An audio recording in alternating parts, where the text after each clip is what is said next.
retomando de onde nós paramos, eu preciso só de duas palavras aqui para deixar claro dois pontos aqui. Na verdade, deixar claro um ponto e fazer o gancho com o que vem adiante. Só voltando àquela questão de Deus chamar e o obreiro reconhecer sua incapacidade, ok? A questão, esses dois pontos têm que ser mantidos juntos. De um lado, aquele que almeja o episcopado, ele tem que entender que Deus o chamou. Do outro lado, por causa da dificuldade do ministério pastoral, das lutas do ministério pastoral, esse que foi chamado precisa reconhecer suas limitações, para, como a gente leu em Calvino, ele descansar na suficiência de Cristo, na suficiência do Evangelho. Eu diria o seguinte, ministério pastoral, talvez aí 80% da nossa carga é luta. Os nossos prazeres são bem menores do que as cargas que a gente enfrenta, tensões internas, tensões externas, tensões nossas de luta com limites, nossos problemas de família que a gente acaba enfrentando, pesos que a igreja coloca sobre a família pastoral, os limites com o nosso próprio pecado, o pecado dentro da própria família. Do outro lado, as tensões e pressões e lutas da própria igreja sobre o pastor. Então, essa tensão entre Deus chama o obreiro, do outro lado, o obreiro entende os seus limites, tem que ser mantida em toda a linha para que o ministro busque a suficiência de Cristo, busque o poder que vem do próprio Cristo. Eu terminei o primeiro bloco, então, tentando mostrar para vocês que a classe de presbíteros na igreja local não pode ser confundida com a equipe administrativa e mesmo o trabalho dos seminaristas, de bons seminaristas, também não pode ser confundida com o trabalho do presbitério. Eu queria agora abrir esse segundo bloco falando das tarefas dos presbíteros e depois, caminhando para o final, as qualificações que os presbíteros devem ter. Quando a gente pensa nos pastores hoje, à luz do que a gente lê no Novo Testamento, do ofício do ministro cristão, quando a gente, por exemplo, compara a postura e a descrição de tarefas dos pastores hoje com o que a gente vê entre os principais pastores da história da cristandade, a gente fica realmente frustrado. Ontem, em Recife, uma questão que foi levantada, na verdade, na quinta-feira, uma questão levantada na quinta-feira, é que, enquanto o Evangelho exige que a gente pregue a boa nova centrada na cruz, a cruz sendo central na pregação, o Cristo crucificado sendo central, e o critério da pregação bíblica, grande parte dos obreiros de nossas comunidades tem vergonha da cruz. Eles falam muito da vida de Jesus, Jesus como professor. A pregação muitas vezes é confundida com moralismo, com autoajuda, mas a cruz não é central. Peter Berger, um sociólogo, ele descreve esses novos obreiros no seu clássico do A Céu Sagrado. Ele diz que esses novos pastores são ativistas, pragmáticos, alheios a qualquer reflexão administrativamente relevante, hábil nas relações interpessoais, dinâmico e conservador ao mesmo tempo. Um destaque aí é essa expressão, ou a ideia de alheio a qualquer reflexão administrativamente relevante. O ponto é que o novo pastor, ele se percebe não tanto como pregador, não tanto como aquele que conhece um pouco mais a sã doutrina, a tradição cristã, mas o novo pastor se percebe como alguém que administra as tensões e pressões da igreja. E ele só vai pensar em questões doutrinais e teológicas quando elas são absolutamente centrais. Morreu alguém naquela comunidade de uma forma chocante. Então a comunidade começa a indagar, o que vai ser dessa pessoa?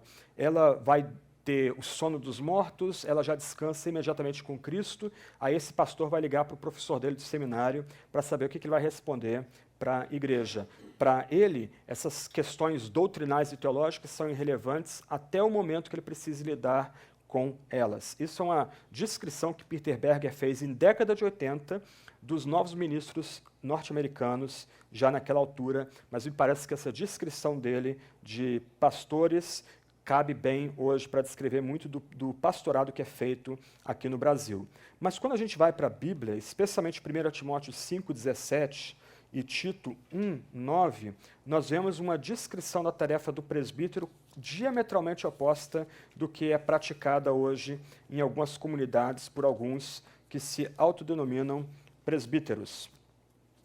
Em 1 Timóteo 5:17, nós vemos pelo menos 2 pontos importantes que a gente pode destacar sobre a tarefa do presbítero ou dos presbíteros na igreja local. Eu vou ler a passagem bíblica aqui.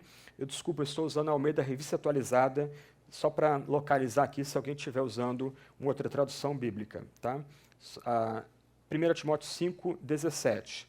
Devem ser considerados merecedores de dobrados honorários os presbíteros que presidem bem, com especialidade os que se afadigam na palavra e no ensino.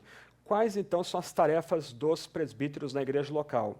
Primeiro, o que Paulo destaca aqui é que esses presbíteros, nota que ele grafa a palavrinha em plural, lembrando, então, que a igreja local é dirigida por essa pluralidade de presbíteros, eles devem, primeiro, presidir. O significado da palavra aí lembra que os presbíteros administram, superintendem, governam a igreja local. Eu vou voltar a esse ponto na conclusão do estudo de hoje à tarde, mas a ideia é que a igreja delega a anciãos, delega a homens com virtudes claramente reconhecidas pelaquela comunidade, a capacidade ou autoridade para governar ou para guiar ou para dirigir os rumos da igreja local. Essa é a primeira função dos presbíteros. Mas, e aqui a expressão no original é um pouco ambígua, ela dá especialmente dá a ideia de que alguns daquele corpo se dedicam a essas 2 tarefas que vêm a seguir. Não todos os presbíteros, mas alguns daquele corpo. Então o texto diz que, especialmente, são dignos de duplo honorário ou dupla honra os que se afadigam na palavra e no ensino. Então, uma segunda área importante da tarefa presbiteral é a pregação da palavra e o ensino. Interessante que as 2 são destacadas, são distinguidas aqui. Então, a noção é que há um espaço para a pregação, a vocalização da palavra, a exposição da palavra, e do outro lado há um espaço para o ensino regular dessa mesma palavra na comunidade cristã. Então, essas são as 2 das tarefas definidoras da tarefa ou do trabalho presbiteral: a administração da comunidade, a superintendência da vida eclesiástica, e do outro lado o ensino e a palavra, a pregação e o ensino. Tito 1:9, eu não vou ler a passagem bíblica, ela está praticamente citada aí no quadro. Ela lembra que esse presbítero deve ser apegado à sã doutrina para exortar pelo reto ensino, como para convencer os que o contradizem. Então, uma outra noção ligada à tarefa dos presbíteros é que esse presbítero tem que ser alguém que domina o corpo de teologia cristã, ele conhece o que a tradição cristã ensina, aquilo que é absolutamente negociável para a fé cristã, de tal forma que ele pode convencer e exortar. Então, voltando um pouquinho aí, quais são as tarefas dos presbíteros segundo o Novo Testamento? Primeiro, presidir a igreja local. Depois, pregar e ensinar a igreja local. E o conteúdo dessa pregação e ensino é a sã doutrina, é o reto ensino. E aí, curiosamente, no meio desse texto de 1 Timóteo 5:17, Paulo fala dos que se afadigam. Devem ser considerados merecedores de dobrados honorários os presbíteros que presidem bem, especialmente ou com especialidade os que se afadigam na palavra e no ensino. Como os presbíteros devem encarar o seu trabalho de pregação e de ensino? Eles devem trabalhar até a exaustão para pregar e ensinar segundo o reto ensino. A noção aqui, nota bem aqui, o ponto de Paulo não é que o presbítero deve se afadigar na administração. Alguns pastores se veem como pastores construtores de igreja, ou pastores administradores de igreja. Para o Novo Testamento isso não existe. Okay? Espero não estar quebrando sonhos, ou destruindo o ministério de ninguém aqui. Mas isso não existe no Novo Testamento. Até porque no Novo Testamento não havia templos ainda. A igreja se reunia em casas, ou debaixo de árvore, ou numa escola, ou em outros locais, universidades, sinagogas. Okay? Então não existe pastor construtor no Novo Testamento. O pastor ele deve trabalhar até a exaustão, ou até cansar, na pregação e no ensino. Okay? Por isso que eu disse há pouco que a gente não pode confundir o trabalho do presbítero com o trabalho do membro da equipe administrativa. A ideia aqui de presidir tem a ideia de supervisionar, a ideia de superintendente. Os presbíteros supervisionam tudo o que ocorre dentro da igreja local, dentro da comunidade local. Mas alguns desses presbíteros, eles vão se cansar na pregação e no ensino. Em outras palavras, a ideia de Paulo aqui, ele está usando uma expressão bem forte, bem dramática aqui, é que esses homens vão se dedicar integralmente à pregação e ensino. Curiosamente, Paulo não está falando necessariamente da pregação e do ensino público. Como eu vou falar no final do encontro de hoje, essa questão de palavra e ensino, ela pode ter uma miríade de implicações. Isto é, o pastor vai se trabalhar até exaustão na pregação pública, no ensino catequético, no ensino na visitação pastoral, no ensino nas reuniões de oração de quarta ou quinta-feira, nos grupos pequenos. O ponto aqui é, a tarefa definidora dos presbíteros é trabalhar duro na pregação e no ensino. Aí Paulo, ele faz uma defesa imediatamente do sustento desses presbíteros. Nota que ainda que ele distingua áreas diferentes, eu poderia visualizar alguns pastores, ou melhor, alguns presbíteros supervisionando a igreja, outros pregando, outros ensinando. Ele entende que, especialmente os que pregam e ensinam, são dignos de duplo honorário. A NVI, de forma curiosa, o texto grego permite isso, mas ela fala de dupla honra, como se os presbíteros que se afadigam na pregação e no ensino fossem mais honrados ou devessem ser mais honrados pela comunidade do que aqueles presbíteros que supervisionam toda a igreja local. Mas me parece que a tradução da área está mais próxima do sentido original, quando aqueles que se afadigam na pregação e no ensino deveriam ganhar 2 vezes mais ordenado do que aqueles que supervisionam, governam ou administram a igreja local. Mas aqui a gente não deve ficar muito afoito com essa ideia de duplo honorário, e Paulo vai dar a base bíblica para o sustento dos presbíteros. Oi, como é que é? Sim, com certeza. Né? Ganhando aí 5 dígitos, talvez até um pouquinho mais por mês para ser pastor. Aqui o ponto é que a gente tem que lembrar que essa igreja descrita aqui no Novo Testamento é a igreja composta basicamente por escravos, pobres, militares romanos, um outro nobre. A igreja, por assim dizer, talvez mais rica do Novo Testamento é a igreja de Corinto, curiosamente a igreja mais problemática do Novo Testamento.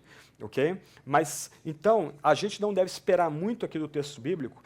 Segundo a gente aprende, por exemplo, em Justino de Roma, no 2º século, muito desse duplo honorário era constituído de espécie, alimento, pão, frutas, legumes, roupa. Esse era o sustento que era dado aos presbíteros da igreja local.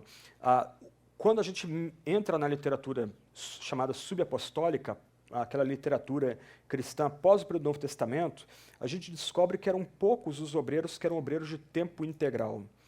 Lembrando a frase famosa de William Carey, para aqueles homens do período do Novo Testamento e logo após o Novo Testamento, o que importava não era dar tempo integral ao Senhor, mas ser um ministro completamente dedicado, de dedicação integral ao Senhor, ainda que ele tivesse que desempenhar outras funções para o seu provento, para o seu sustento. Mas o ponto aqui é que aqueles que se afadigam na palavra e no ensino devem receber sustento da igreja. Né? Paulo, por outras razões, ele luta para não receber esse sustento. Lembra que o ministério dele não é um ministério de igreja local, é um ministério de supervisão, um ministério apostólico. Então, para não ser pesado aos irmãos, esses descritos aí das camadas mais pobres do Império Romano, plebeus e escravos, ele não vai depender do sustento daquela comunidade. Ele foi construtor de tendas. Mas, curiosamente, a igreja mais simples, mais pobre, a igreja de Filipos, o constrange a receber uma oferta. Isso é um comentário lateral aqui. Isso lembra o seguinte: nós, obreiros, nós não fazemos o que fazemos pelo nosso sustento. A gente tem que ter isso em mente. A gente não trabalha pelos nossos honorários.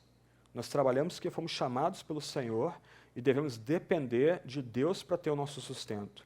Do outro lado, a igreja tem que ter um espírito alegre, um espírito grato, reconhecendo o serviço dos seus obreiros, tratando-os com a devida dignidade. Nota, se essa minha posição está correta, isso mina a possibilidade de obreiros e igreja se perceberem algum tipo de relação de patrão e empregado. De um lado, nós oferecemos nosso serviço, se somos chamados por Deus, por causa do nosso chamado por Deus. Por amor ao Senhor que nos chamou, a gente vai gastar tempo pregando e ensinando. O nosso sustento vem dele. E Deus dá o sustento. Isso que é o legal. Deus sempre dá o sustento. Do outro lado, a igreja tem que ser grata. Como Paulo vai lembrar nos versos 18 e 19, ou, verso 18, melhor dizendo, a igreja tem que apoiar os seus obreiros, ela tem que aliviar a carga dos seus obreiros, ela tem o dever de sustentar os seus obreiros, ela não pode ser omissa nesse ponto. O sustento dos obreiros não pode ser uma espécie de moeda de troca. Olha, você está pregando, a sua pregação é muito dura, olha, vai sair gente da igreja, vai diminuir os seus proventos, vai diminuir o seu salário. Ué, e daí?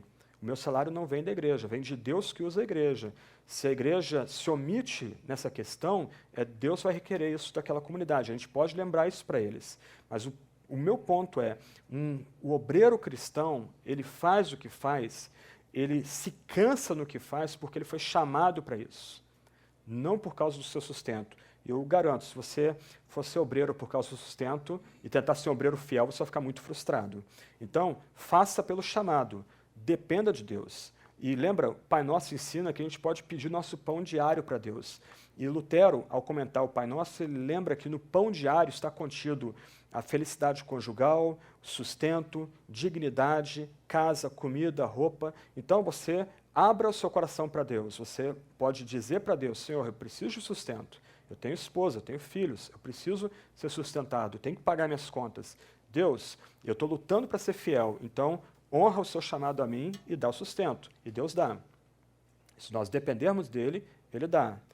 Mas a gente tem que tentar quebrar essa noção de que há algum vínculo entre obreiro e igreja local, como se o obreiro fosse uma espécie de empregado de tempo integral da igreja local, e onde tudo é colocado sobre as costas desse obreiro, como se ele tivesse que fazer tudo sozinho dentro daquela igreja, como vai acontecendo em algumas comunidades. A igreja não se vê como responsável pelo crescimento da comunidade, pela nutrição mútua da comunidade. Mas é o pastor e algumas vezes a esposa do pastor junto dele, que elas são, alguma coisa do tipo, paga um e leva dois. Então a esposa tem que tocar piano, a esposa tem que trabalhar com crianças, etc. e tal, como se, já que a igreja paga esse obreiro, então é responsabilidade do obreiro trabalhar praticamente sozinho naquela comunidade. Então a gente tem que quebrar esse ciclo, trazendo o debate para a Bíblia, fundando a ordem da igreja, a estrutura da igreja na Bíblia. Fazemos o que fazemos pelo nosso chamado.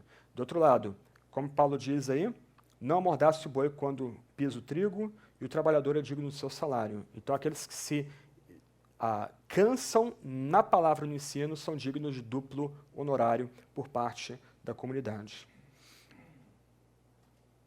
Indo um pouco além aí, quais são as qualificações dos presbíteros? Desculpa, só para resumir aqui. Quais são as tarefas dos presbíteros, então?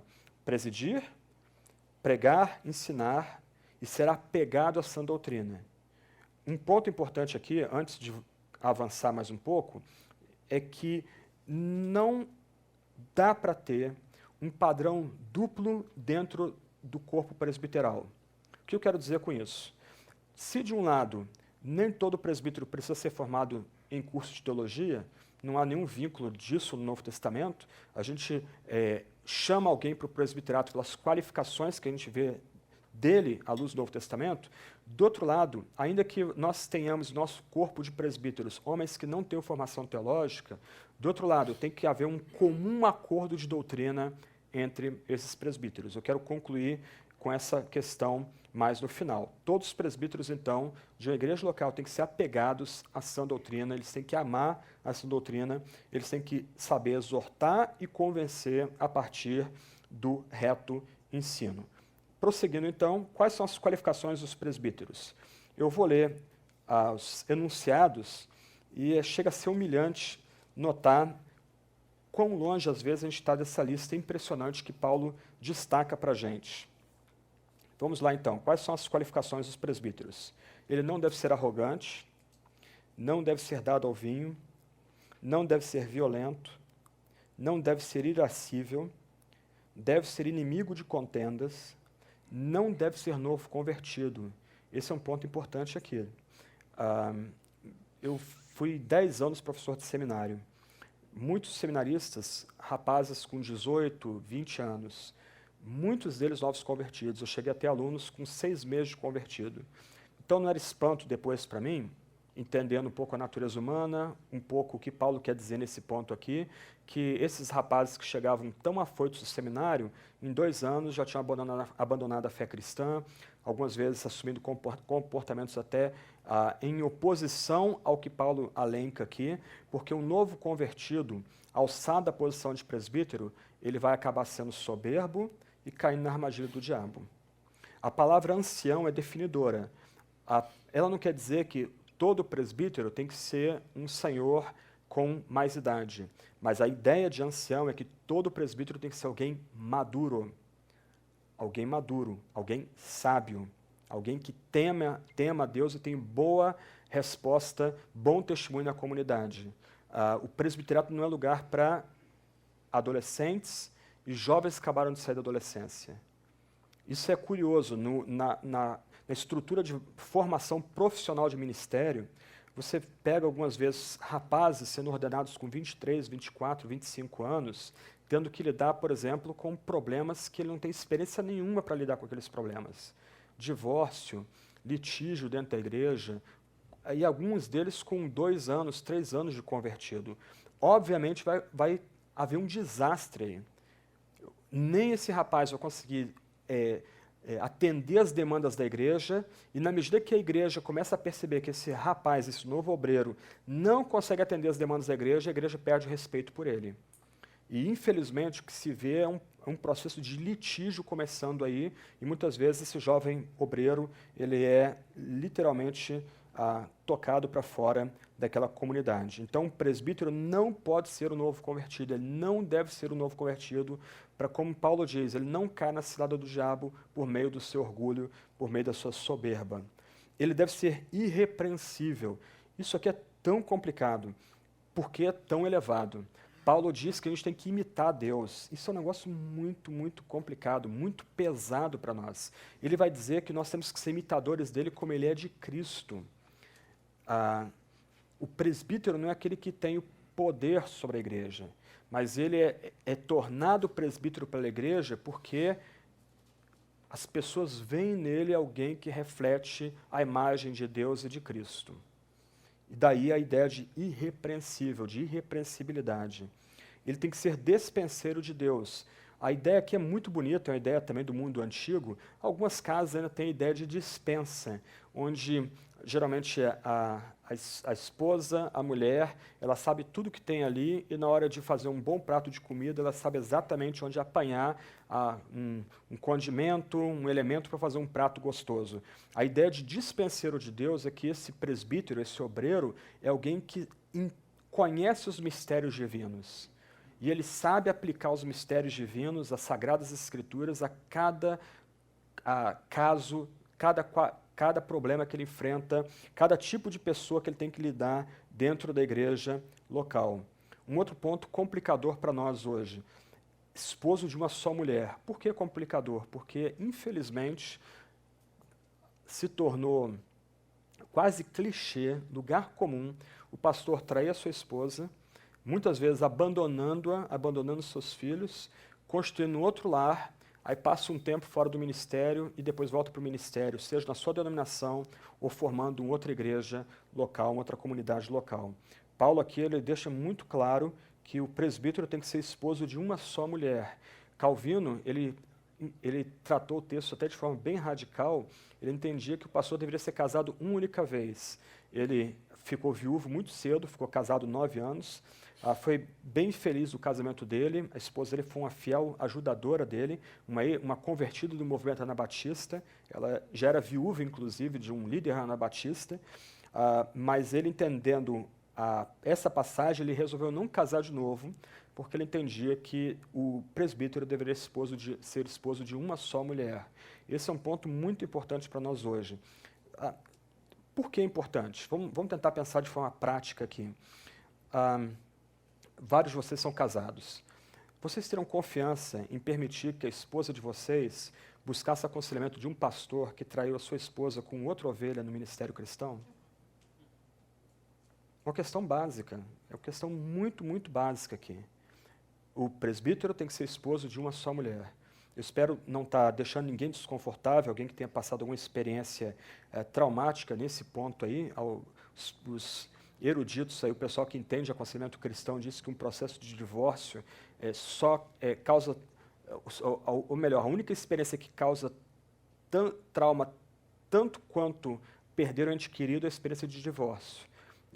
A perda do ente querido vem em primeiro lugar, depois a experiência mais traumática é a experiência do divórcio. É quase similar a perder alguém que se ama, alguém que se é querido. Então, eu espero não estar deixando ninguém aqui constrangido ou constrangendo ninguém, mas me parece que a ordem bíblica é que o presbítero deve ser esposo de uma só mulher.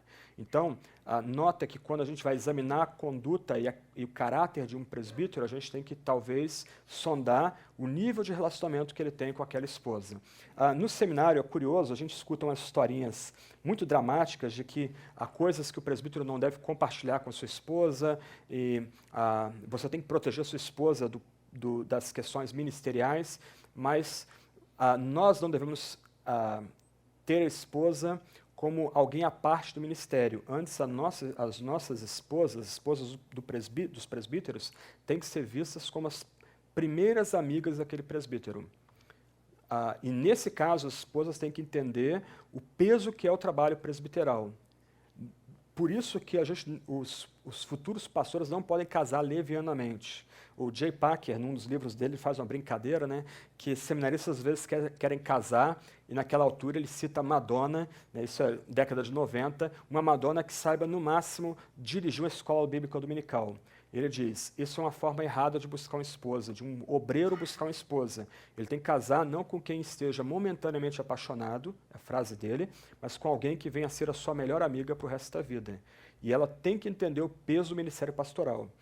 Pelo menos nossa dinâmica em casa, minha esposa não é pastora. Uma vez, inclusive, muito gentilmente, eu repreendi um irmão da igreja porque ele, num dia de homenagem, dia dos pastores, alguém chamou a minha esposa de pastora. Eu disse, não, lá em casa eu que sou pastor, não ela. Então, de um lado, a gente deve proteger as esposas das pressões internas da igreja.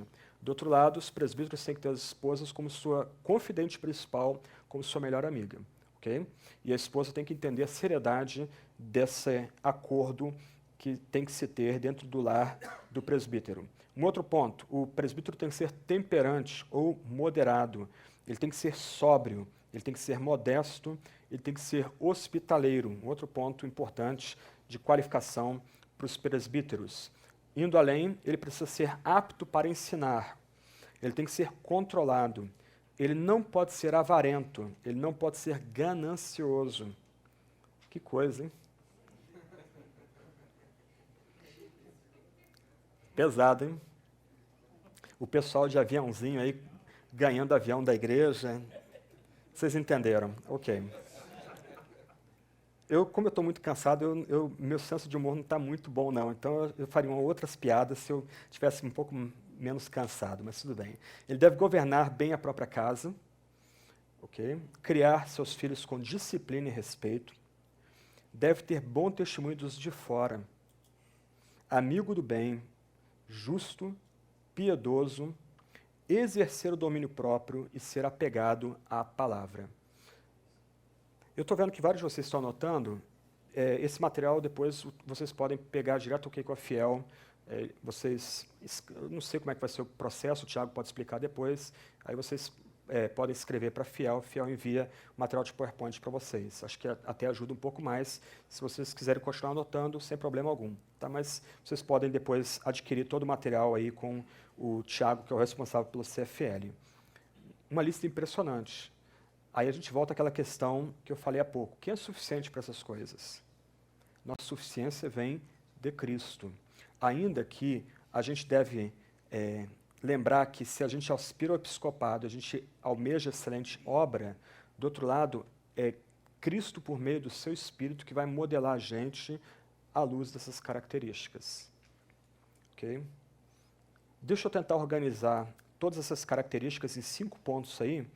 Eu estou tirando esses 5 pontos do livrinho do Mark Dever, Refletindo a Glória de Deus, que até o momento está esgotado. A Fiel vai republicá-lo mais adiante. Eu vou alencar todas essas qualificações em 5 pontos principais aí. Primeiro ponto, o presbítero deve ter um claro reconhecimento. O que Mark Dever quer dizer com isso? Ele quer dizer que os presbíteros devem ser reconhecidos pela igreja como dons de Deus que visam o bem da igreja. Aqui a gente tem que lembrar de Hebreus 13. E é sempre bom ler essa passagem para a igreja.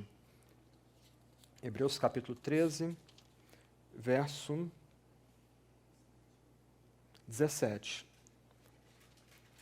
Obedecei aos vossos guias, olha o plural aí, tá? E sede submissos para com eles. Por que submissos? Pois velam por vossa alma.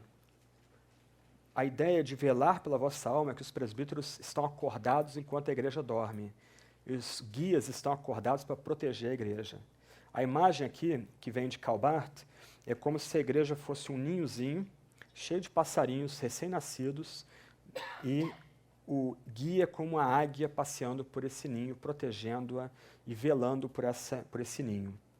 Porque esses guias velam por vossa alma como quem devem prestar contas, para que façam isso com alegria e não gemendo, porque isso não aproveitará a vós outros. Então, os presbíteros devem ser reconhecidos pela igreja como dons de Deus que visam o bem da igreja. É um privilégio, é uma alegria ser pastoreado por um bom presbítero, por um bom guia. E a gente tem que se alegrar e comunicar a alegria a esse presbítero, a esse guia que tem nos guiado bem. Portanto, a igreja deve confiar-lhes o dever de ensiná-la e liderá-la. Nota, essa tarefa é delegada pela igreja. A igreja reconhece nesses guias, nesses presbíteros, qualificações e dons.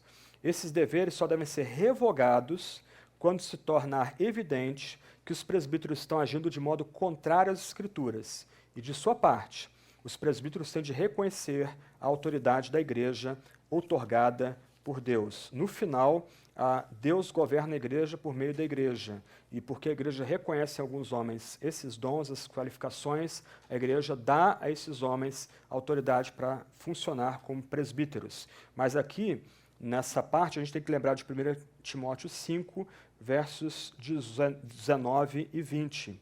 Não aceites denúncia contra o presbítero, senão exclusivamente sob o depoimento de 2 ou 3 testemunhas. Quanto aos que vivem no pecado, repreende-os na presença de todos, para que também os demais temam. Aqui é um ponto importante aqui. Dada a autoridade, dada a importância do trabalho do presbítero ou dos presbíteros da igreja, se alguém for denunciá-lo, a igreja deve acatar essa denúncia somente com testemunhas comprobatórias. 2 ou 3 testemunhas. E se esse presbítero for, de fato, descoberto numa situação de pecado, ele deve ser repreendido na frente de todos, para que a comunidade tema. Se o presbiterato é um privilégio, aquele que peca, ele deve ser repreendido à luz do privilégio que ele recebeu da comunidade cristã. A ideia de Paulo aqui é que se um presbítero é pego em pecado, ele deve ser repreendido com firmeza, de tal forma que as pessoas pensem o seguinte: bom, se aquele homem que recebeu tanto de Deus e tanto dessa comunidade pecou, está sendo repreendido assim, então o que ele fez é sério e eu vou evitar fazer isso também. E aí Paulo arremata: conjure-te Uma expressão muito forte, a ideia é o seguinte: Timóteo, eu exijo que você jure aqui, perante Deus e Cristo Jesus e os anjos eleitos, que guarde esses conselhos sem prevenção, nada fazendo com parcialidade. E aí ele, tratando dessa questão dos presbíteros, a ninguém imponhas precipitadamente as mãos, não te tornes cúmplice de pecados de outrem, conserva-te a ti mesmo puro. Aqui ele está falando da seriedade da ordenação ao presbiterato, do processo de escolha dos presbíteros, a necessidade de não impor as mãos a presbíteros ou a homens que estão em pecado, a homens que não conseguem alcançar as qualificações presbiterais, de tal forma que ele não se faça participante do pecado desses obreiros ou desses futuros obreiros. Um outro ponto, profunda confiança. A igreja deve confiar, proteger, respeitar e honrar seus presbíteros. Os presbíteros devem dirigir as atividades da igreja, que por sua vez deve se submeter à sua liderança. Um terceiro ponto, piedade evidente. Os presbíteros devem ser pessoas irrepreensíveis. O presbítero tem de ser disposto a ter uma vida que esteja aberta à inspeção e um lar que esteja ativamente aberto aos que são de fora, oferecendo hospitalidade e envolvendo os outros em sua vida. Quarto ponto, cuidado sincero. Os presbíteros devem ser caracterizados pelo uso de sua autoridade, que mostra seu entendimento de que a igreja pertence não a eles mesmos, mas sim a Cristo. Ele, Cristo, comprou a igreja com seu próprio sangue. Por isso, ela precisa ser nutrida, tratada com cuidado e amor, guiada com fidelidade e pureza, para a glória de Deus e no bem da igreja. Os presbíteros prestarão contas a Cristo por sua responsabilidade. Aqui a gente lembra de Tiago, capítulo 3, a exortação que nos é deixada ali, verso 1. Meus irmãos, não vos torneis muitos de vós mesmos mestres, sabendo que havemos de receber maior juízo. Okay? Quinto ponto, resultados benéficos. Em uma igreja, quando a autoridade é usada com o consentimento da igreja para o seu bem, Deus edifica a sua igreja por meio de mestres que ele mesmo outorga. E essa é uma das grandes, das coisas bonitas de uma igreja bem ajustada, de uma igreja que tem ministros fiéis, presbíteros fiéis. Ela vai ter problemas. Todo domingo vai surgir problema novo. Mas ela tem um corpo de oficiais que ministram com fidelidade, que pregam e ensinam com fidelidade, que visitam com fidelidade. Essa é uma igreja que vai ser, de fato, edificada e vai dar glória a Deus. Então, haverá resultados benéficos do serviço pastoral fiel desses presbíteros. Mas nota, a gente não está falando aqui do conhecimento doutrinário teológico dos presbíteros. A gente está falando aqui de qualificações de conduta, de piedade interna dos presbíteros. Eu gosto muito de que um pastor batista, Al Martin, escreve sobre esse ponto. Olha o que ele diz aí. Para mim, não constitui nenhuma surpresa que a pregação esteja atravessando dias difíceis, quando as claras prioridades dessas exigências ministeriais têm sido rejeitadas por parte de muitos. Olha a observação dele como é pertinente. Ele escreveu isso na década de 80 nos Estados Unidos. Nos concílios de consagração ministerial, os indivíduos são submetidos a teste durante horas, na tentativa de se descobrir a sua capacidade de refutar os hereges sobre minúsculas questões teológicas, ao passo que qualquer indagação raramente é feita a respeito da piedade pessoal e doméstica, fatores estes que Paulo colocava no alto dos requisitos ministeriais. Qual é o ponto aqui? Eu falei há pouco que uma das tarefas do presbítero é ser apegado à sã doutrina. Em toda a linha aqui, 1 Timóteo 3, 1 Timóteo 4, 5, Tito, Paulo pressupõe que aquele que está sendo chamado ao presbiterato ama a doutrina, ama a Sagrada Escritura e vai buscar se esmerar na doutrina e na Sagrada Escritura. Mas o que Paulo aqui enfatiza é a conduta, o caráter, a piedade do ministro. Muitas pessoas hoje no nosso meio estão estudando doutrina. Você entra na internet, há uma miríade de blogs falando sobre teologia e doutrina.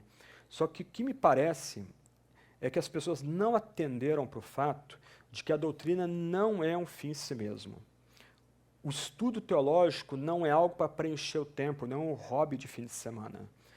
A gente estuda a doutrina, a gente estuda a teologia, a gente lê manuais de sistemática, teologia sistemática, de doutrina, a gente lê comentários bíblicos, a gente tenta ler um pouco de história da igreja, história do dogma.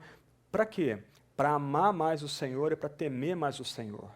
Esse é o ponto de Paulo aqui, ao enfatizar mais fortemente as qualificações ministeriais do que a sã doutrina propriamente dita, que é muito importante também. Mas a sã doutrina, o amor pela sã doutrina não é um fim em si mesmo.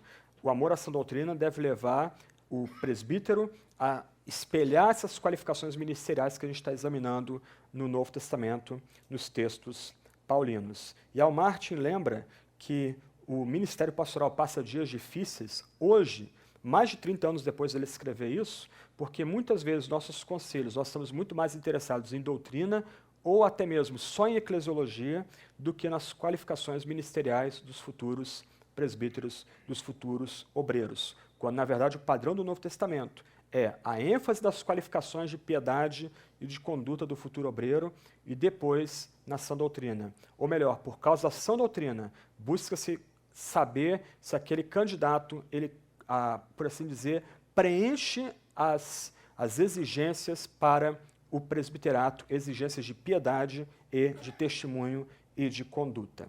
Caminhando para o fim, então, a pergunta que eu queria tentar responder brevemente é: quais são os benefícios que uma igreja local vai ter em ter presbíteros?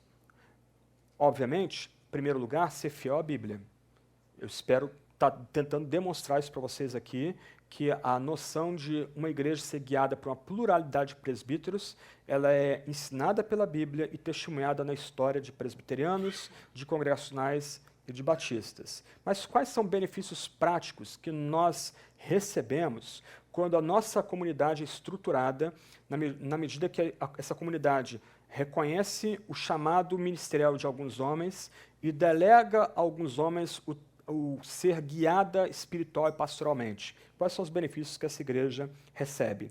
Primeiro benefício, está ligado ao governo de Cristo. A nossa alma brasileira é coronelista.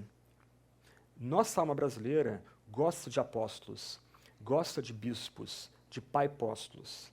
Nossa alma brasileira é profundamente hierarquizada. Ontem em Recife eu escutei de um irmão, ele comentando que uma ovelha dele era filho e neto de políticos, e os parentes dele diziam o seguinte: no Brasil só tem um poder, o executivo, no Brasil só tem 3 poderes, o executivo, o executivo e o executivo. Isso está profundamente entranhado em nosso DNA. Nós gostamos dessa ideia de ter mediadores entre Deus e a comunidade. Nós gostamos da ideia do pastor sênior, daquele pastor que se destaca dentre os outros. Nós gostamos da ideia de uma espécie de hierarquia episcopal mediando a nossa relação com o próprio Deus. Mas, no Novo Testamento, Cristo é o cabeça da igreja invisível e Cristo é o único cabeça da igreja visível também. Quando nós lutamos para estruturar, em obediência ao Novo Testamento, a igreja local, como a igreja guiada por uma pluralidade de presbíteros, nós estamos, na verdade, querendo dar honra a Cristo como aquele que é o cabeça da igreja visível. Nós estamos lutando para assegurar os direitos soberanos do Redentor, como os batistas antigos afirmavam. Ao seguirmos o que a Escritura ensina sobre o presbiterato, nós estamos, na verdade, afirmando que ninguém detém o poder na igreja senão Cristo. Ele é o único rei da igreja. E Cristo governa a igreja por meio de toda a igreja. E na medida que o poder não pode ser concentrado na mão de ninguém, essa igreja delega tarefas de pastoreio, tarefas espirituais a um colégio dentro da igreja maior. E essas duas instâncias, a igreja local e os presbíteros que guiam a igreja local, vão reconhecer que Cristo é de fato o único rei, o único Senhor sobre aquela igreja local, aquela igreja visível. Primeiro benefício é o reconhecimento de que somente Cristo tem todo o poder sobre a igreja visível. Nós torcemos o nariz para o catolicismo. O catecismo tridentino dizia mais ou menos o seguinte: assim como Cristo é o cabeça da igreja invisível, o Papa é o cabeça da igreja visível. A gente não gosta disso, e com razão. A gente torce o nariz para esse tipo de afirmação.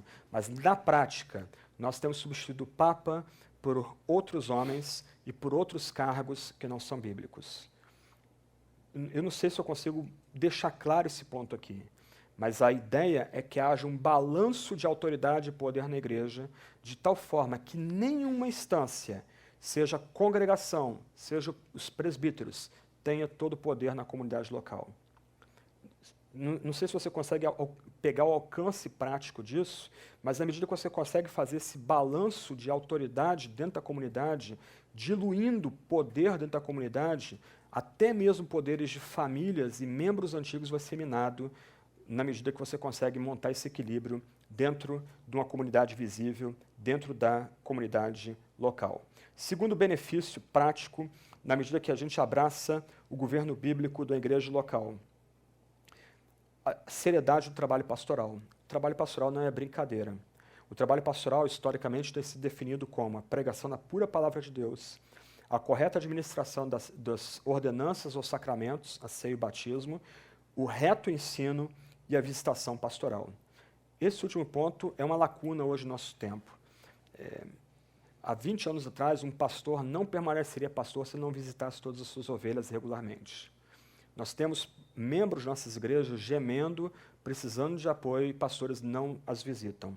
Nós não entendemos o poder da visitação pastoral.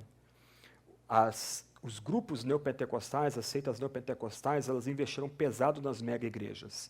Igrejas de 5 mil membros, 10 mil membros, até mais. Mas eles não conseguem fazer o que os pastores do passado aqui no Brasil faziam, de visitar regularmente as suas ovelhas e cuidar dessas ovelhas como bons médicos de almas, bons curas de almas, para usar a expressão clássica antiga do trabalho pastoral. O trabalho pastoral é definido também pela visitação aos membros das igrejas. Só que, gente, um único pastor, como é o padrão atual, não consegue dar conta desses 4 ofícios que definem o trabalho pastoral, o trabalho presbiteral. Uma igreja normal, por assim dizer, ela vai ter pelo menos 3 pregações durante aquela semana. Ela vai ter uma miríade de ocasiões onde vai haver ensino, escolas dominicais, grupos de treinamento, reuniões de treinamento da liderança, capacitação da liderança da igreja local, as demandas pela visitação pastoral, pelo aconselhamento pastoral. Como um único pastor pode dar conta dessas 4 tarefas definidoras? Não dá. Você pensa numa igreja de 100 membros. Uma igreja pequena. Não é igreja pequena. Porque um pastor sozinho, à frente da igreja de 100 membros, ele tem que dar conta de pelo menos mais de 300 ou 400 pessoas. Quer ver um ponto aqui? Você tem lá na sua igreja um rapaz jovem, solteiro ainda, cujos pais não são membros da igreja. Ok, há um acidente, os pais se machucam. Aquele pastor vai ter que cuidar dos pais daquele rapaz, mesmo que aquela família não seja membro da igreja. Ele vai ter que visitar aquelas pessoas no hospital. Ele vai ter que dar aconselhamento para o rapaz. Ele talvez tenha que lidar com a irmã do rapaz que não é crente, ok? Então você tem um membro da igreja e mais 2 ou 3 pessoas que não são membros da igreja que têm que ser cuidados pelaquele obreiro. Há um acidente do lado, você tem uma família da igreja, ok? E um vizinho daquela família falece ou está gravemente enfermo, e aquela família já tentou evangelizar aqueles vizinhos, já tentou dar alguma palavra de acalento àqueles vizinhos, mas aquele irmão, aquela irmã, aquela família, ok, eles entendem seus limites. Eles não foram chamados para serem presbíteros. Eles não têm, talvez, o conhecimento, a maturidade ou a experiência para aplicar o evangelho como um bálsamo àqueles vizinhos que não são crentes. Para quem ela liga? Para o pastor. Aí o pastor, que é pastor daquela família, tem que cuidar de outra família, que talvez seja de outra igreja local e não seja pastoreada, ou é uma família composta até de gente que não é crente e que é uma oportunidade de evangelizar, e que o pastor, por ser visto como alguém mais experiente, alguém com um pouco mais de conhecimento, é chamado agora, é convocado, na verdade, a ajudar aquela família. Como então o sistema tradicional de um pastor por igreja local, que tem sido o sistema batista no Brasil nos últimos 100, cento e poucos anos, consegue dar conta das demandas da igreja local. Não raro, então, na medida que igrejas históricas começam a flertar com o neopentecostalismo, a primeira tarefa pastoral que é sacrificada é a visitação pastoral. O pastor agora se percebe como uma espécie de gestor, como já foi descrito há pouco. O pastor se percebe como uma espécie de psicólogo daquela comunidade. Há toda uma série de redes de proteção para aquele obreiro. Você, se quer ser aconselhado com aquele pastor, você tem que ligar para a secretária dele, nunca secretário, né? Tem que ligar para a secretária dele e a secretária vai levar você ou levar a pessoa que busca o aconselhamento com o pastor para uma outra instância. Só em última instância, se a situação é muito problemática, e me perdoem a ironia, se o membro é importante, aí aquele pastor mais antigo vai atender aquela pessoa.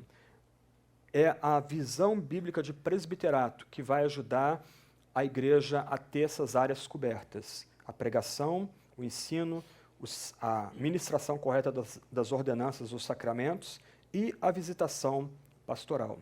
Algumas igrejas que têm abraçado a visão bíblica do presbiterato, elas inclusive e sabiamente têm dividido essas tarefas em áreas entre os presbíteros. Então, eu fui um dos pastores de uma equipe presbiteral da igreja de mais ou menos 500, 600 membros no Rio de Janeiro. O meu trabalho como presbítero era cuidar de educação cristã, do ensino cristão e do ensino teológico da igreja. Nós tínhamos, era uma igreja de classe média alta, classe alta, nós tínhamos um pastor para família, um pastor para jovens, um pastor para adolescente, um pastor que daria a visão geral para a igreja, um pastor de visitação e mais alguns outros obreiros para ajudar no trabalho do dia a dia do cuidado pastoral. É a visão bíblica de presbiterato que vai ajudar a igreja a ter as suas demandas atendidas, demandas legítimas atendidas, as suas dificuldades sustentadas pelo trabalho pastoral. A pregação, a ministração da ceia do batismo, o ensino e a visitação. E a melhor forma de lidar com isso é dividir nessas tarefas e responsabilidades de tal modo que elas sejam cobertas de fato, atendidas de fato pelo colégio de presbíteros. Um terceiro ponto. Na medida que nós abraçamos a visão bíblica do presbiterato, a gente tem a oportunidade de dar um testemunho de unidade numa igreja fracionada, numa igreja dividida. É melancólico hoje olhar a situação da igreja evangélica brasileira. Nós temos crescido muito, alguns aí têm dito que a gente chegou talvez a 35% da população brasileira, uma taxa de crescimento imensa, gigantesca, especialmente nos últimos 10 anos, mas nós nos tornamos uma torre de Babel. Só que eu não sei quem aqui já gastou algum tempo pesquisando como o Novo Testamento enfatiza a ideia da unidade. O Novo Testamento fala muito fortemente da necessidade da igreja ser una. Historicamente, inclusive, essa é uma das marcas da igreja verdadeira. Como a gente pode dar testemunho de unidade? A partir do presbitério da igreja local. Como eu disse há pouco, nós temos que evitar a ideia de dois níveis de conhecimento dentro do presbitério. Aqui tem aqueles que estudaram teologia, mas aqui tem os que são aptos para administração, talvez para fazer visitação, mas eles não conhecem tanto teologia, e eles não estão muito afinados também, mas a gente mantém todo mundo junto, porque isso é bacana. Ok, isso é um convite ao desastre, não só do colégio de presbíteros, mas também da igreja local. Nós temos que ter um mesmo nível de adesão doutrinária no presbitério. Isto é, aqueles presbíteros, ainda que alguns conheçam um pouco mais de Bíblia e de teologia do que os outros, eles têm que estar concordes naquilo que vai ser pregado e ensinado para a igreja e de como vai ser o procedimento da igreja. Um colega meu que já tem trabalhado, talvez um dos primeiros a trabalhar no Brasil com essa noção de presbitério, ele disse o seguinte para mim uma vez, que os presbíteros assumiram um compromisso de nunca pregar ou ensinar uma matéria onde não houvesse unidade entre o colégio de presbíteros. E ele estava tratando especificamente a questão de milênio, porque havia um presbítero que era milenista e outros dois que eram pré-milenistas agora não me lembro se históricos ou dispensacionais, eles não levaram esse assunto para a igreja, nunca pregaram e ensinaram publicamente esse assunto para a igreja, porque eles não queriam dar a noção de que o presbitério tinha uma língua dividida, uma língua dobre. A ideia dele era afirmar a unidade e testemunhar a unidade para todo o resto da igreja a partir do presbiterato. Um outro ponto que ele também frisou é que havia um acordo entre os presbíteros de nunca se dar uma palavra pública sobre disciplina, visitação, aconselhamento, administração eclesiástica, onde os presbíteros daquela comunidade, que eram em 3, não estivessem concórdias. Enquanto aquele tema, assunto doutrinal ou prático estivesse em debate, os presbíteros silenciariam. Do outro lado, pelo menos a minha experiência e meus 3 ministérios no Rio de Janeiro foram trabalhando com presbíteros, é que os meus melhores amigos dentro da igreja local eram os presbíteros.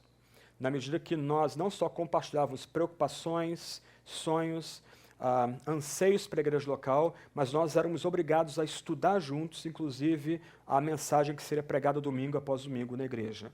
No meu caso, é só minha experiência, isso não é baliza para ninguém, é só a experiência minha pessoal.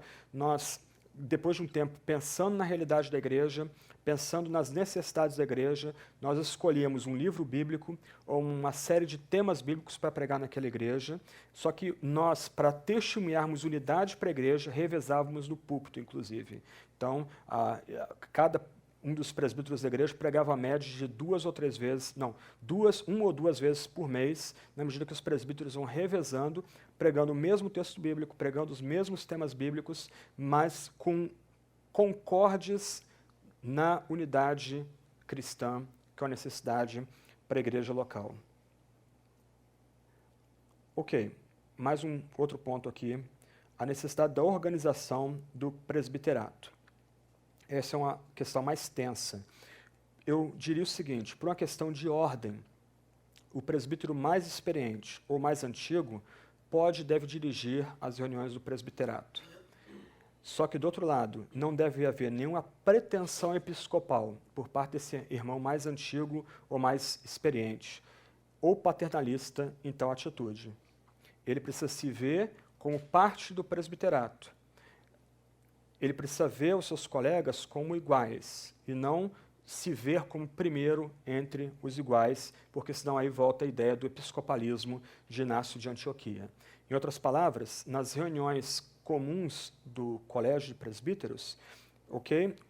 Aquele mais antigo, o presbítero mais antigo na igreja, ou talvez o presbítero com mais experiência de vida, mais experiência na fé cristã, ele pode montar a pauta das reuniões, ele pode dirigir as reuniões do colégio de presbíteros, mas no espírito de serviço, vendo-se como um entre outros, vendo-se como colega entre colegas, e não no espírito episcopal monárquico. Um último ponto, então. A divisão do governo eclesiástico. Voltando ao que eu já tenho tratado, quando nós afirmamos o presbitério na igreja local, especialmente em igrejas batistas, a gente tem uma tensão com o congregacionalismo batista. Vulgarmente se supõe que a Igreja Batista é democrática, mas nenhum pai fundador da Igreja Batista sugeriu essa noção para a Igreja Batista. O governo democrático não é bíblico. No governo democrático, pressupõe-se que a maioria vence, mas aqueles criados na tradição batista já devem ter passado a experiência e que muitas vezes a maioria vence e a maioria é pecaminosa.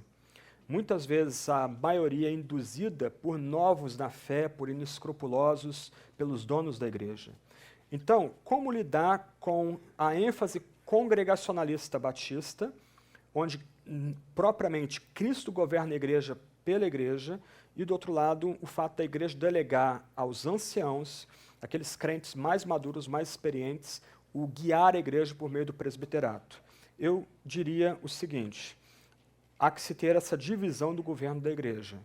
Questões espirituais, pastorais, questões afeitas ao cuidado e à tarefa pastoral são a esfera exclusiva do presbiterato.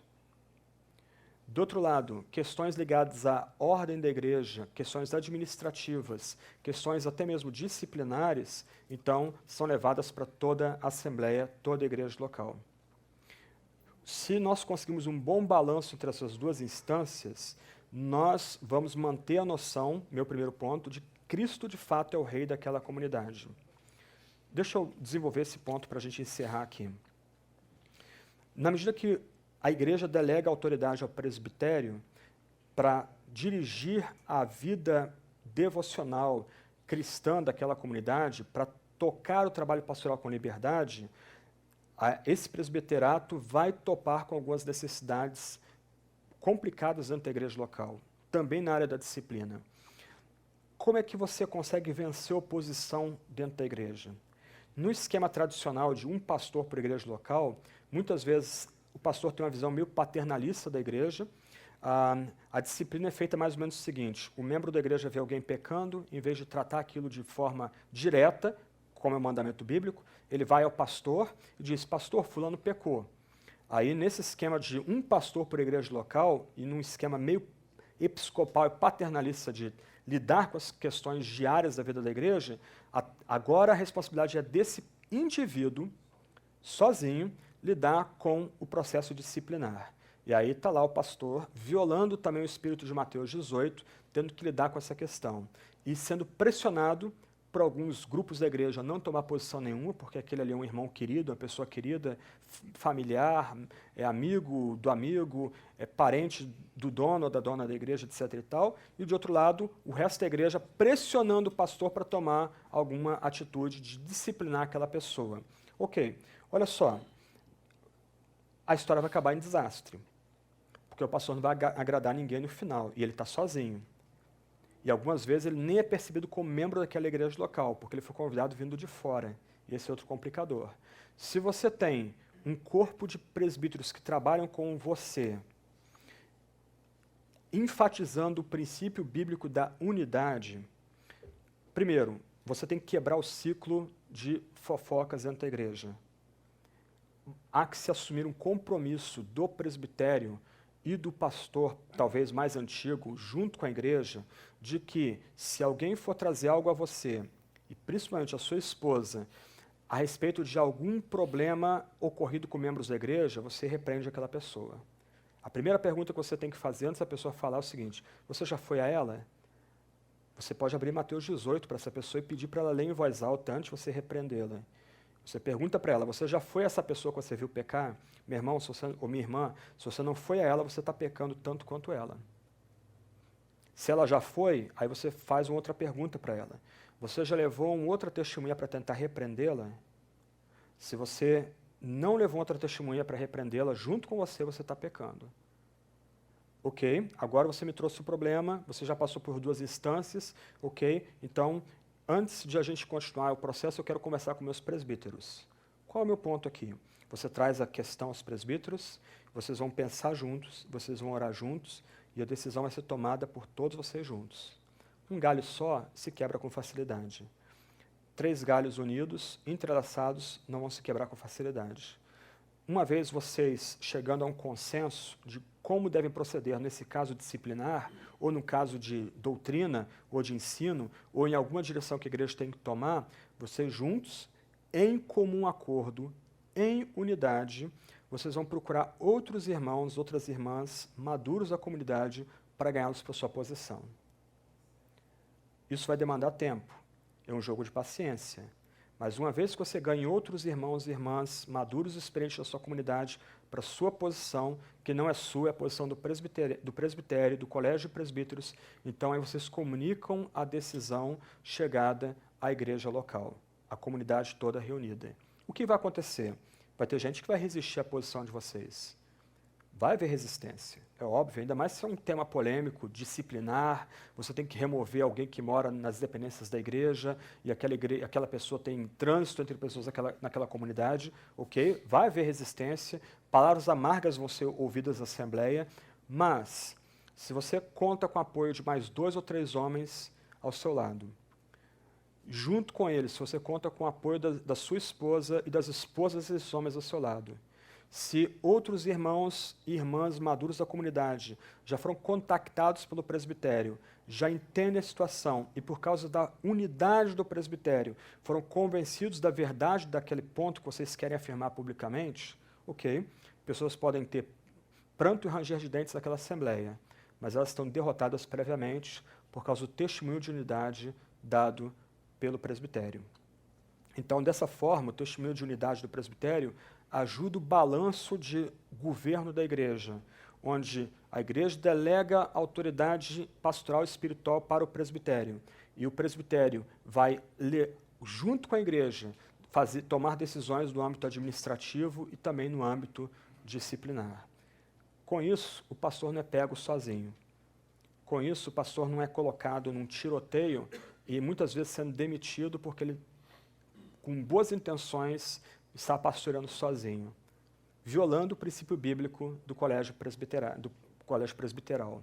Quando nós trabalhamos com outros homens que preenchem aquelas qualificações ministeriais, nós estamos trabalhando numa equipe. Quando nós trabalhamos com outros homens que atendem aquelas qualificações presbiterais, nós estamos trabalhando em unidade com outras pessoas e essa unidade é difícil de ser vencida. Ainda mais se esses presbíteros estão sendo leais ao testemunho da Sagrada Escritura, leais ao próprio Deus. Haverá tempos ruins? Óbvio. Haverá lutas e brigas ante a igreja? Claro. Mas esse pastor não é mais pego sozinho no tiroteio. Ele tem aliados, ele tem alguém que vai vigiar as suas costas, que vai dar cobertura para ele. E ele vai ter gente que não vai traí-lo, na medida que ele, junto com esses outros homens, estão lutando para ser bíblicos. Ok? Última palavra. Sejam radicalmente bíblicos. Tudo que eu falei aqui, julga pela Bíblia. Depois você escreve para o Tiago, ele manda o PowerPoint para você, você pode ir examinando os versículos bíblicos. Ok, se o que eu estou dizendo aqui não é bíblico, que Deus apague da mente de vocês, que vocês esqueçam tudo que foi dito aqui. Mas se o que eu estou dizendo aqui é bíblico, trabalhem para reformar a igreja de vocês, que os maiores beneficiados serão vocês, trabalhando como pastores na igreja local. Nós temos errado e pecado porque não estamos ouvindo o testemunho da Sagrada Escritura. Como a gente ouviu de Calvino, a gente está tentando organizar a igreja, segundo nossa razão, nossa esperteza, nossa habilidade administrativa, mas nenhum desses pontos são instâncias para o governo de igreja. Deus ordena na Sagrada Escritura como a igreja deve se estruturar. E quando nós não atentamos para o que a Escritura ensina, somos nós, pastores, obreiros, que mais sofremos. Organizem-se. Sejam pacientes também. Não tenta amanhã implantar, se você entende que esse ponto aqui é válido e bíblico principalmente, não tente implantar o presbitério amanhã. Dê tempo ao tempo. Ore, peça sabedoria, conheça o seu povo, conheça a história do seu povo. Abra mão de qualquer pretensão de querer imitar outras comunidades. Cada igreja tem sua história pessoal. Cada pessoa daquela comunidade tem uma história pessoal. Então, seja paciente, mas vote no seu coração de trazer o governo daquela igreja a ser radicalmente bíblico. Porque, para lembrar Lutero, dessa forma a gente vai comandar os céus e a terra, por meio da palavra de Cristo. Sejam bíblicos. Deus os abençoe, Deus nos abençoe. Eu vou orar e a gente abre para perguntas e respostas na sequência, então. Ó Deus, nós chamamos, nós te adoramos, nós rendemos glória ao teu nome, Pai, Filho e Espírito. O Senhor não nos deixa sozinhos, ó Deus, no mundo. Nós te damos graças porque o Senhor mesmo, num acordo de amor, nos elegeu, nós, os piores pecadores, desde antes da fundação do mundo. Mas o Senhor nos une com outros irmãos e irmãs queridos. O Senhor que suscita amor em nós por Ti, pela Tua glória e majestade, infunde amor em nós por nossos irmãos e irmãs reunidos na comunidade de fé. Deus, nós que humildemente temos atentado à Tua voz na Sagrada Escritura, ó Deus, ajuda-nos. Dá Teu Espírito para que a gente organize a nossa vida e a nossa igreja à luz da Sagrada Escritura. Deus, não deixa a gente errar nesse ponto. Deus, não deixa a gente pecar nesse ponto. Diante de uma comunidade que parece a Torre de Babel, diante de uma comunidade fracionada, dividida, ó Deus, ajuda-nos dá teu Espírito para que a gente traga a tua igreja de volta à Sagrada Escritura. Ajuda-nos a organizar teu povo à luz da Sagrada Escritura. É isso que tu exige. Ajuda-nos a cumprir. Em nome de Cristo. Amém. Aqui, uma bibliografia para vocês. Para, talvez, começo de conversa, eu recomendo Pastoreio na Igreja de Deus, Phil Newton. Ele já tem pregado na Fiel, acho que uns 3 anos atrás. E eu recomendaria também, para começar, os livros de Mark Dever, 9 Marcas da Igreja Saudável, Refletindo a Glória de Deus. Está esgotado, mas daqui a pouco está voltando na gráfica. O livro dele, Deliberadamente Igreja, é um livro mais prático, onde ele vai passo a passo ensinar como implementar as 9 marcas da igreja local. Eu também recomendaria ele como leitura obrigatória. Quem quiser dar uma olhada nos documentos antigos, batistas, presbiterianos e congregacionais, eu recomendo aquele livro do Batterson, Documentos da Igreja Cristã. É uma obra um pouco difícil de conseguir, acho que está esgotada, mas é uma coletânea de documentos da Igreja Primitiva, da Igreja Medieval, da Igreja da Reforma. Então você pode ler sobre a Declaração de Savoy ali, a Confissão Batista de 1644, a Confissão Batista de 1677. Elas estão presentes nesse livro, Documentos da Igreja Cristã. E as ordenanças eclesiásticas de Calvino foram publicadas naquele livro, João Calvino, Textos Escolhidos. Ela foi publicada na íntegra ali. E os 2 livros que eu escrevi, o Teologia Sistemática, junto com Alan Myatt, um ex-missionário batista aqui no Brasil, hoje ele dá aula no seminário Gordon Conwell na América, e a Teologia Cristã, uma apresentação mais breve da Teologia Sistemática. Eu estou defendendo essa visão que eu dividi com vocês aqui nesses 2 livros, como a visão que a Bíblia ensina sobre a direção da igreja local. A TS tem algumas cópias, poucas aqui na... Ok. Teologia Sistemática. Ok, então você pode adquirir a Teologia Sistemática aqui com os irmãos da Editora Fiel. Eles descobriram que tem algumas cópias aí que sobraram da conferência de outubro da Fiel, ok? Perguntas, se eu puder responder. Irmão, eu queria só um esclarecimento primeiro. Se eu entendi bem que era um exemplo que o irmão estava dando, ou se é a sua posição exatamente. Sobre aquela questão onde os líderes discordavam de alguma doutrina, no caso do milênio, que o irmão citou, e por não concordarem com aquela doutrina, eles não pregavam aquela doutrina. É isso mesmo? Isso.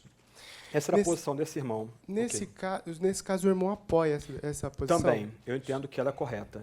Sim. Se o irmão apoia, como é que o irmão concilia, né, para meu entendimento, né, a questão de que a gente deve pregar todo o conselho de Deus para o povo de Deus. Então, se a gente tem que pregar todo o conselho de Deus e o presbitério não consegue chegar a uma unanimidade, como é que a gente pode, então, cumprir as 2 coisas? Vamos por partes aí. E sua pergunta é muito legal, bem importante também.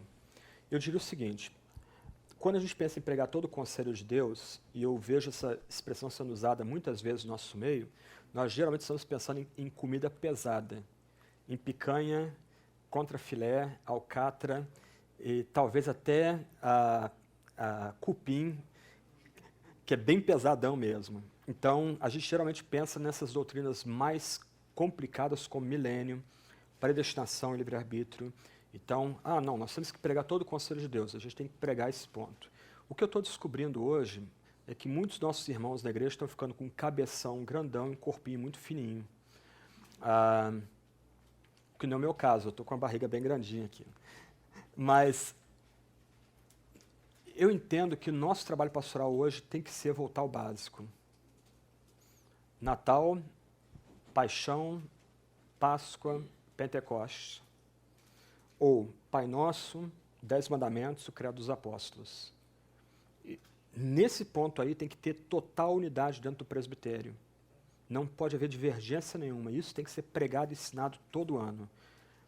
Eu gosto dessas datas eclesiásticas, porque elas obrigam o bom obreiro a separar tempo para pregar sobre a encarnação do Verbo, a morte expiatória de Jesus Cristo, sua ressurreição histórica e literal dentre os mortos e a vida do Espírito Santo, que são eventos definidores da igreja cristã.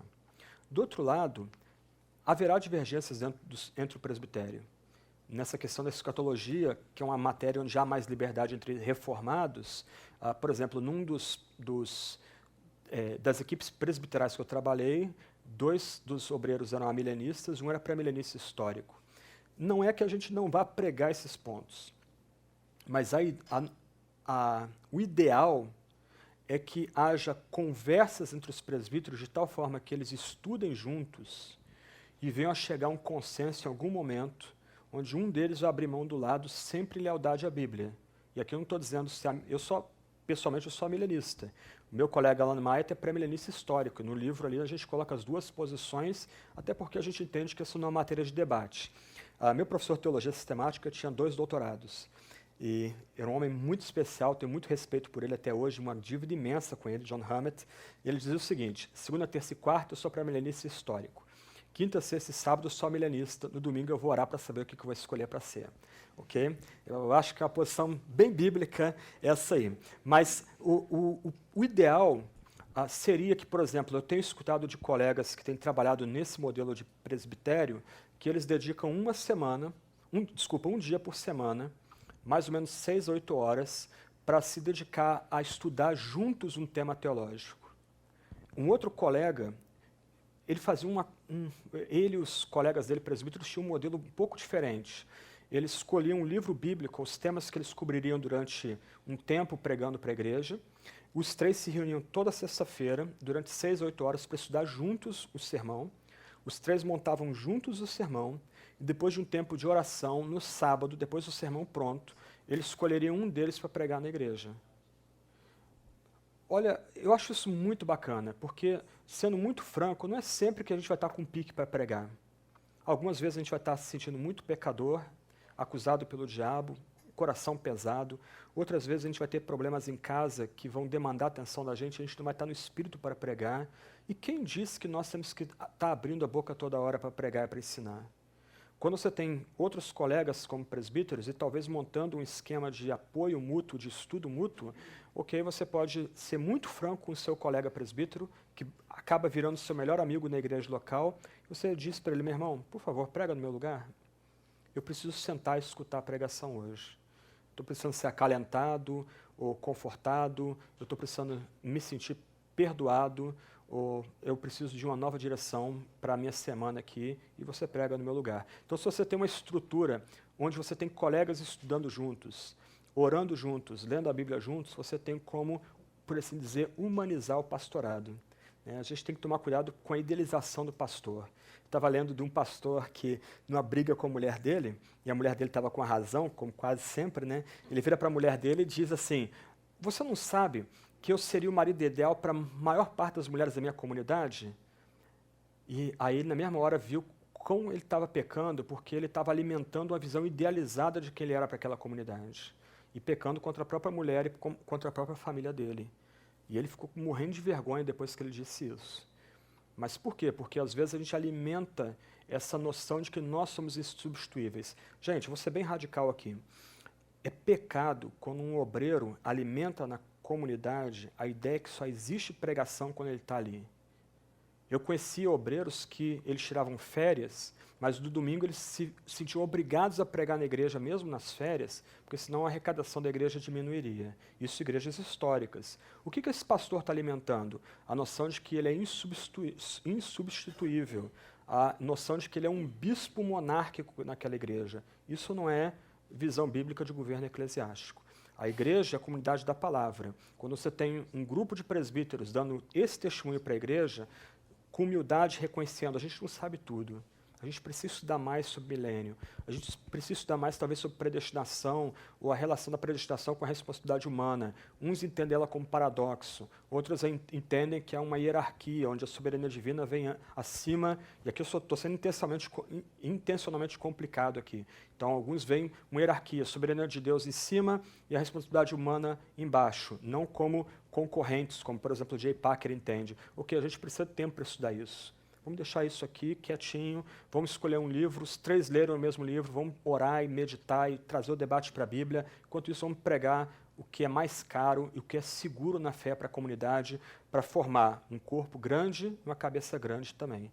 E não um corpo grande e uma cabeça pequenininha, só pregando o que é café com leite, ou um cabeção grandão, onde as pessoas conseguem falar sobre supralapsarianismo, infralapsarianismo, pericoreses, a unidade e a diversidade da Trindade, mas não sabe nem o que é fruto do Espírito, não sabe falar um pouco sobre a ressurreição de Cristo dentre os mortos, não sabe falar, por exemplo, da necessidade de amar a Deus sobre todas as coisas e o próximo como a si mesmo. Então esse equilíbrio é necessário e essa tensão dentro do presbitério, uns com mais estudo, outros com menos estudo, mas todos concordam na doutrina, ajuda a manter esse equilíbrio dentro da igreja local. Okay?